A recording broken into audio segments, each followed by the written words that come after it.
আপনাকে দেখে তো মনে হয় না আপনি পাগল, কিন্তু আপনার কাজ কারবার এরকম পাগলের মতো কেন?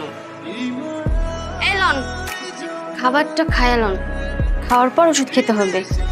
আপনার গায়ে অনেক জ্বর। এলন আপনার কাপড়, কাপড় এত মোটা, ধুইতে ধুইতে আমার অবস্থাই খারাপ হয়ে গেছে। আপনি যদি খাবারটা খান তাহলে আপনার একটা খুশির সংবাদ দিব, যেটা শুই না আপনার মনটা ভালো হয়ে যাইব।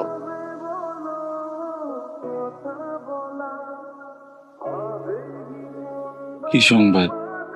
এই খাবারটা খায়ালন, তারপর বলো।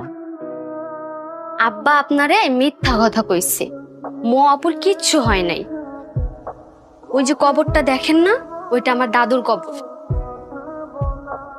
আপা সবাইরে কয়ে গেছে আপনি যেদিন আইবেন আপনার এই কথা কইতে যে আপা মারা গেছে।